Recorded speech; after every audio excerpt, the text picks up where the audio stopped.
We come to you this Black History Month, bringing together 6 of our esteemed financial advisors to showcase their perspectives on being a financial advisor, being independent, being a business owner, and being a part of the Black community in this industry. We'll share stories, experiences, insights, and go around the table to highlight this community of advisors. Our advisors come from all walks of life, different career journeys, and they are all building their businesses in different ways. We'll cover how they came to be financial advisors, what unique challenges they face as Black advisors, why they chose the independent advisor path, and how we as an industry can better support the Black community.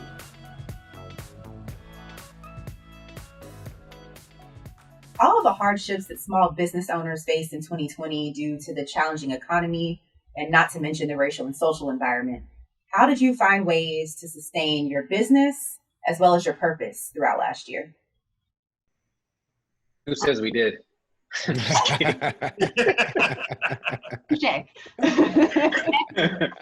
last year was a good year. I mean, I reinvented myself as a financial advisor. Like, even when COVID is over, post-COVID, I don't know how many in-person meetings I'm going to attend because it is so convenient now, and my clients love the virtual meetings.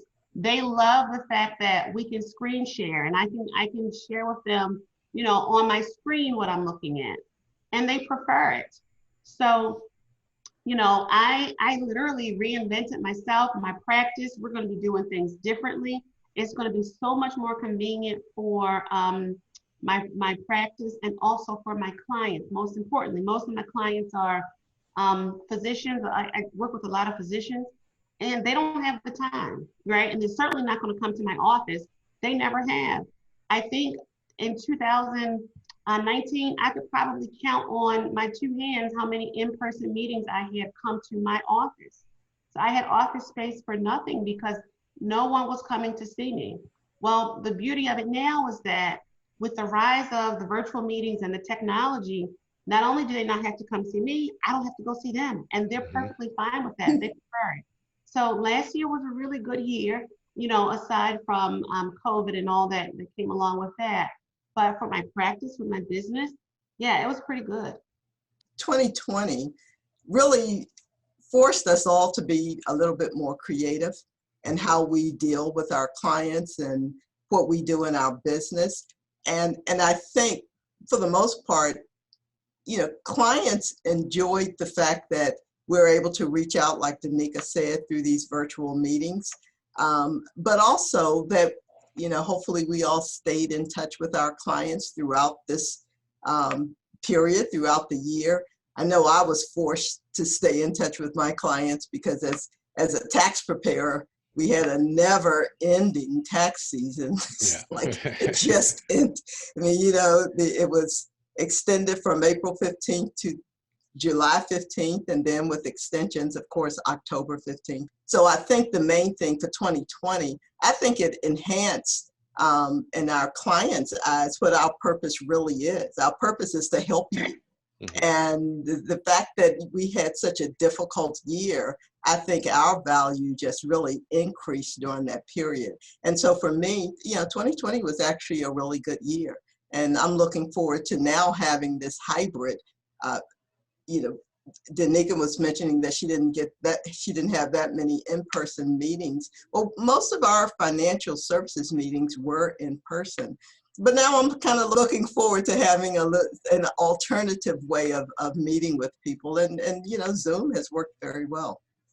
Yeah, and to piggyback on what Karen was saying, we had a plan moving into 2020 to do more things virtually because we wanted to incorporate more video, more virtual meetings, and we wanted to expand our footprint across the country. So I'm licensed in, I don't know, 10 or 12 states, and I wanted to take advantage of business opportunities there. And so if we were going to do social media advertising, and then I work with the marketing solutions group, using some of those strategies was my plan going into 2020. And then February, COVID hits and everybody's working from home. So it actually worked out perfectly because people were open to these meetings. So I didn't have to convince people to do a video meeting, whereas now it's the assumption. And moving into this year, you know, this week I've had 2 clients in New York, Chicago, Atlanta, and then this morning, right before this recording, talked to a lady that's a Texas resident, but she lives in Turkey. And so would I have been able to do this, and would people been that open to doing these solutions prior to this? Probably not. And people are finding us, a variety of ways, whether that be Google searches, Quad A, which I'm a member of. And, I found 2 clients that are in Los Angeles, a white couple. One's an executive at a major movie company, and another's an executive at a big social media company, found me on the Quad A website because they were specifically looking for a Black financial advisor. And I said that was made possible because of some of the tools that LPL has and some of the strategies that we have being open to, new technology and videos. You mentioned a great point too. I think the social unrest has also given me a chance to get to know my clients even better. When you're doing Zoom, one lady told me, "Hey, I'm gonna have my bonnet on. Is that okay?" I'm like, "You home, relax." Right. So I've seen do-rags, bonnets. I'm married. My wife got a do-rag too. So that's not gonna bother me. But when you come into people's homes, you become part of their family. And I think that allowed us to really become one with our best clients by meeting them where they were. And I can tell you the majority of them are not going to come back to my office. They enjoy sitting on their couch. "Oh, look at my dog." Hearing the dog's wag. Right. And I tell a little poodle to come in. I was like, "Come out here," But the point is, it really allows people to connect. And finally, for my clients that don't look like me, they want to know my perspective on what's going on. And it gives you a chance to be frank with them and explain to them what some of these things mean and what some of the challenges are. And it helps open their eyes, which also builds relationships. So I think if you read the book, Who Moved My Cheese, I love change, because what happens is all the people that are doing the things the old way are going to become obsolete. And that's going to create more opportunity for those of us who recognize change and embrace it. I'll say this, 2020 was an absolute dumpster fire in almost every area except work. And, I think there was I felt it, a little bit of survivor's guilt on what was happening in our practice versus what was happening in our neighborhoods and happening in the nation. There was a light on, minority-owned businesses and an acute awareness around, our race and financial services, and hopefully that continues.